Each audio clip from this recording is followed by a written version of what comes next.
entertainment world is always giving us something new to talk about, from epic movies and addictive series to books and podcasts worth discovering. Nikki Novak from Fandango is here with the stories and stars getting people very excited. So exciting to see you. Oh my gosh, I'm so excited to see you too, looking fabulous with your summer glow. Well, I knew you were in town. I had to keep up with you, so here we are. There is a lot going on this summer, right? There is. Well, let's get into Tom Cruise. His next movie isn't out until next fall. Right. The trailer dropped huge reaction, not for the storyline, but because of Tom's surprising transformation. Can we take a look? Yes, absolutely. Okay. One day you're a cat. Just take a little taste for daddy. Come on, sweetheart. Or a king. Next day you're just ashes in a box. How long would you say she has? Between 2 weeks and 5 minutes. Okay, Nikki, please make this okay in the world. You've got the inside scoop. Listen, if you remember Tom Cruise, Les Grossman from Tropic Thunder, right? Some people say that's his most iconic role because he was so unrecognizable. 100%. So he is fully leaning into it here. Tom, what he shocked me most, he's doing no stunts in this movie, but the stunt is his transformation. I really think Tom is gunning for that Oscar. He's never won as an actor. He has an honorary Oscar from a couple years ago. Okay. Who knew he was a cat person? But he plays this eccentric billionaire who sets off a course of events that's going to destroy the world, and then he has to fix it. Oh. So this is going to be wildly entertaining. I actually got invited to the trailer launch for this last week, so I got to hang out with Tom. All right. That aura on that man is unmatched. I've interviewed him before, but But usually when I interview him, he's just done a bunch of stunts. He looked so rested. I'm like, how do you look 35 and you're a 6-year-old man? Where is his fountain of youth? So we can go exactly. We can go sip from it. Okay, Will Ferrell, he's got a way of creating characters that become part of pop culture. His new Netflix comedy Hawk is already getting attention.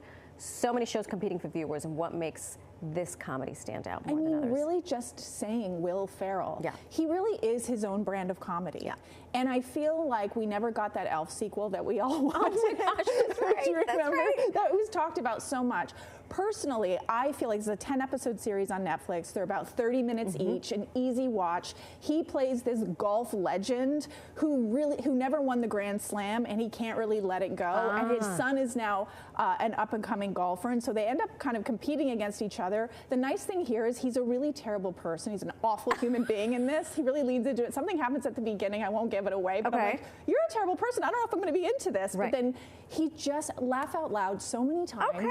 He really did a great job with this one. Silliness, pure silliness. If you need an escape, that's what I need. Get in the AC. This is it. Here. Can we talk about some books? Yes. You're recommending Make Nice. Make Nice. Ryan Efkin. Yes, and that's because I'm a lover of all things TV, and I love White Lotus, and this kind of reminded me of that a little bit. Sign me up. Anything about a dysfunctional family. If you know Mackinac Island, which somehow I didn't even know about this island, where there's horse-drawn carriages and they make their own fudge. Really? But it's really set in this. It's a fictional island, but it's 3 siblings that go back for a reunion. Okay. And it's a comedy. This is the author's first novel, but they gave people a sneak peek, and a lot of book talkers are saying it's the beach read of the summer. It's just fun. Okay, yeah. I need that. I need a good beach read. So thank you. Dysfunctional family, lots of generations, lots going on, lots of fudge. I mean, it's Castro, swap out the fudge for tostones. I'm in it. Okay. The Pod. Didn't she win an Emmy for this? Amy Poehler? She won the very first Golden Globe. Golden Globe, for that's what it was. That's right. She won. Look, we all know Amy Poehler has this Good Hang podcast. Will Ferrell is a guest this week. But she had Matt Damon on talking about the Odyssey recently. My favorite, Tom Holland, but probably because he's my favorite human in the world. Him.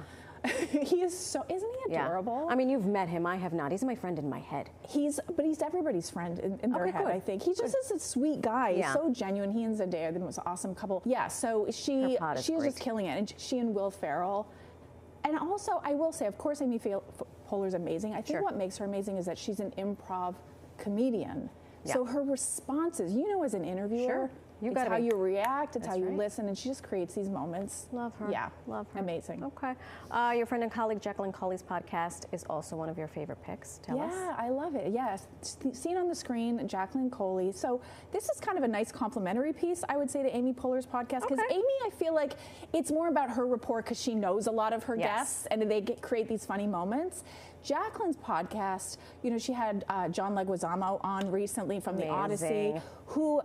What I love about the internet is he's been acting for 40 years, but people are sort of bringing him back. And this particular episode went viral for us because people appreciate, you know, him as Sid the Sloth from the Ice Age. He did the voice for us. But her podcast is really for movie fans and people who want a deeper dive into the process, the movies, because a lot of actors and actresses grew up and directors grew up loving films. So it's kind of like, what did you love? Yeah. So it's a nice companion piece. It's like personality driven versus sort of like a deeper dive into the movie business. Great. Yeah. I love that. Fantastic. Nikki, it's always great to see you. Great to see you too. Happy Happy summer. From Fandango. Happy OBX. Giving all the summer vibes. Always great to see you. Oh my God. Always great to see you. Thank you so much.